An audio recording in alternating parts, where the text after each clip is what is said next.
Kumusta Avormi? This is Avor Joseph and welcome to News I Deem Worthy Recap Weekly Edition number 5. This episode starts from the headlines for the Sunday 25th of June to Saturday 1st of July 2023. These are the news headlines for Sunday 25th of June 2023. Bloody encounter and Filipinos safe amid mutiny in Russia. Sulu bloody encounter. 5 dead and 18 wounded government unit with an encounter when attempting arrest with the former vice mayor and alleged MILF official in Maimbong, Sulu, due to a murder case and alleged illegal possession of firearms. 6,000 residents from 3 barangays was evacuated amid the shooting. Filipinos safe amid mutiny in Russia. In a mutiny rebellion by the Wagner Group, sort of a private militia hired by Russia like Blackwater, has marched down from the south of Moscow attempting a coup d'etat. The leader of the Wagner Group released a statement in a Telegram channel dictating the reason for them marching to Moscow to Kremlin,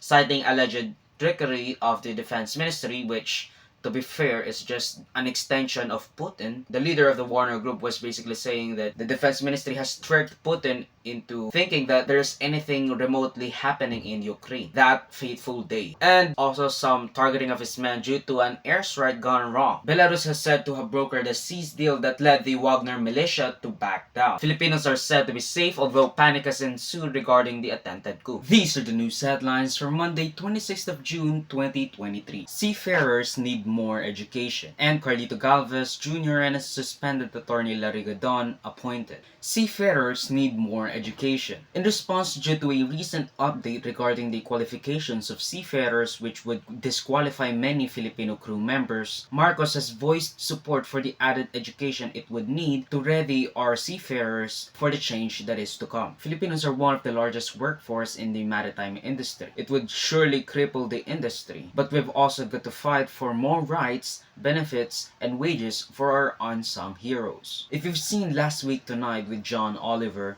you'd see how much the excess workforce brings down the wage and benefits for our seafarers. They need governmental protection and security, such as a deployment ban that could give us a bargaining power that we collectively should already have had. These businessmen spend too much on the ship and not enough for their crews. Remember when y'all got angry at Lenny when she suggested and recommended more education needed for our Filipino crew members, citing the update or the upcoming update in the EU. But I won't say I told you so because she told you so. Carlito Galvez and suspended attorney Gadon appointed. Carlito Galvez was appointed as the presidential advisor on peace, reconciliation, and unity. As we all know, Carlito Galvez Jr. also served under former President Rodrigo Roa Duterte from 2016 to 2022. While after what could have been assumed as due to the appointment ban and probably a favor, infamous propagandist blank rider attorney Gadon was appointed as the presidential advisor for poverty alleviation. His qualifications, I don't know, is probably a libertarian but also a populist, and that chimes in well. He also lost the Senate race. These are the news headlines for Tuesday, 27th of June, 2023. Human trafficking ring, online casinos, NLEX connector fair, and new Department of Tourism slogan. Human trafficking ring, online casino. A human trafficking ring operated for an online casino has been raided by the PNP, consisting of 2,700 trafficked lives, working 12 hours. They are what we would call undocumented trafficked illegal immigrants. If you could recall from May, 1,090 lives was saved in a human trafficking ring in Clark, Pampanga on an unregulated pogo hub including gambling and investment of bogus cryptocurrencies for rug pulls. Both cases consist of numerous nationalities, comprise the abused lives including citizens from Southeast Asia, China, and South Asia. That raid by the PNP has also prompted the resignation of some officials from the CDC or Clark Development Corporation, at least the Pogo Hub in Clark, Pampanga last May. NLEX Connector Fare. The NLEX Connector from Caloocan to Espana will now be having a fare minimum for toll gates with Class 1 vehicles at 86 pesos, Class 2 at 215 pesos, and Class 3 vehicles at 302 pesos. Now I thought they were already was tolling motorists driving through the connector in its first segment, but apparently not. Now why is C3 still so congested in our region? I know that connector all too well because it's literally too near the horizon of our house whenever I look in our terrace. I also want to reiterate the fact that the tolling motorists passing through the NLEX connector and any connector for that matter will only drive people to drive under, leading to more congested roads rather than its stated goals of reducing congestion. That is true irony. New Department of Tourism slogan. The known all too well slogan of the Philippines was "Lord knows who does not pay" by Gloria. It's more fun in the Philippines. The former DOT slogan for the Philippines tourism is "It's more fun in the Philippines." However, the Department of Tourism has revised and launched the new slogan "Love the Philippines." Still too basic if I'm the one concerned. How much did they pay those marketers to come up with that brilliant basic ass slogan? These are the news headlines for Wednesday, 28th of June, 2023. Gadon disbarred via Supreme Court, and SC declares suspension of barangay and SK elections unconstitutional. Gadon disbarred via Supreme Court. The recently appointed presidential advisor on poverty alleviation, infamous propagandist Blank Rider, had his license revoked and disbarred by the Supreme Court 15-0 over his viral video back then over scandalous verbal harassment of a Mga bobo! Mga bobo! Mga bobo! Ikaw, bobo, putakin na mo ka! journalist as he shouted "mga bobo" and other sexist and misogynistic language, which, to be honest, I didn't even know that there was such a thing as sexist and misogynistic in that infamous video. I actually love the video of his crass comebacks and overall being a populist. That's the Duterte way, as I would like to call it. And also, he shouted out "our school," so that's cool. He alleged this is but a comeback after he had filed an impeachment case for the justices, or at least some of the justices. Please, after I get my law license, don't revoke it over those simple comments. Duterte is a lawyer and a politician, yet he was not disbarred. He had said some scandalous stuff, more than what Gadon has said. So please have your reservations if I ever face such probing. We still need freedom of speech. Although I guess there will be some time where freedom of speech must be limited, or at least the consequence of that speech. SC declares suspension of barangay and SK elections unconstitutional. The Supreme Court has declared the proposed suspension of the barangay and SK elections to be unconstitutional after numerous interruptions over numerous factors over numerous years, citing the readiness of NLEX. October 30 was the set date for the election. These are the news headlines for Thursday, 29th of June, 2023. Updated minimum wage in NCR, SIM registration over 100 million up the tours. Updated minimum wage in NCR. The NCR Wage Board has granted a minimum wage increase for workers in the private sector of about an additional 40 pesos, bringing the daily minimum wage from 570 pesos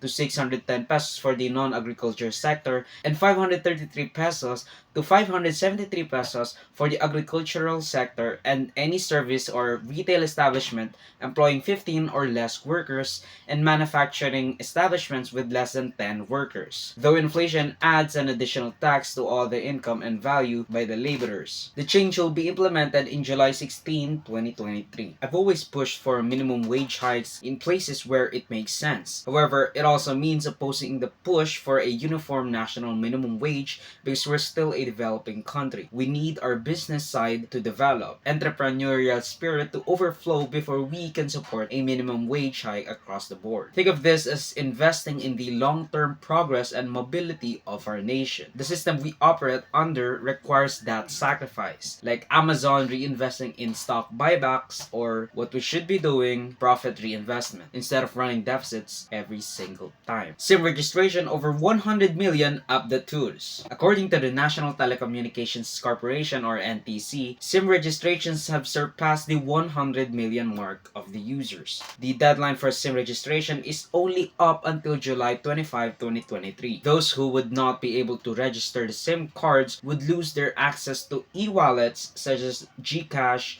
or Maya or whatever you use. The SIM registration bill was first vetoed by former President Duterte but was passed by President Bongbong earlier this year. The registration bill aimed to mitigate the dangers and proliferation of scam calls and texts due to anonymity and low cost. These are the news headlines for Friday, 30th of June, 2023. SC Meralco announcement, disconnection notice. Meralco announcement, disconnection notice. The Supreme Court of the Philippines has commanded Meralco to give give leeway an announcement regarding disconnection notices 48 hours or earlier before the power disconnection. This came about after a decision and ruling from 2018 when a disconnection notice was given to a customer the day it was delivered and was immediately and subsequently cut off the power grid way back in 1999. 19 years for justice. Also, this is your end for the year, guys. Back it up. Hey guys, I'm so excited to participate in the month of...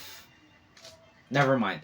There's too many. Let's just celebrate them all. These are the news headlines for Saturday, 1st of July, 2023. Start of NCR water allocation decrease and Noontime show giants battle. Start of NCR water allocation decrease. July 1 marks the start of the unextended reduction of the water allocation from 52 cubic meters per second to 50 cubic meters per second via the National Water Regulatory Board's decision. We could recall from a previous episode that the water allocation reduction was postponed, which was scheduled from June 16 to June 30 for both water providers, namely Maynilad and Manila Waters. Noontime show giants battle. The battle between the new Eat Bulaga by Tape in GMA 7, TVJ with the legit Double Cards by TV5. The legit part makes it extra tacky, but I get the idea. And GTV and ABS-CBN's It's Showtime has commenced this July 1. And I turned into the two for a few minutes,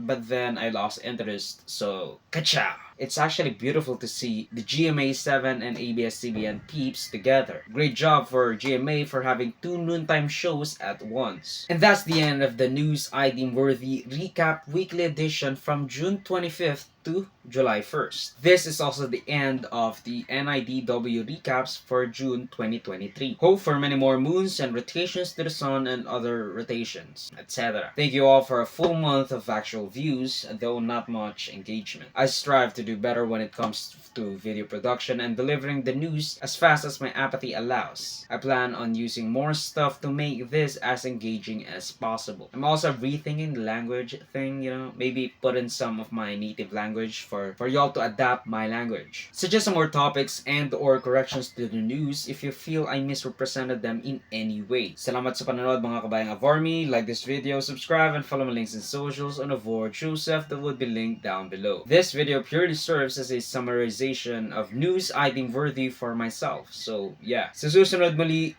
paala.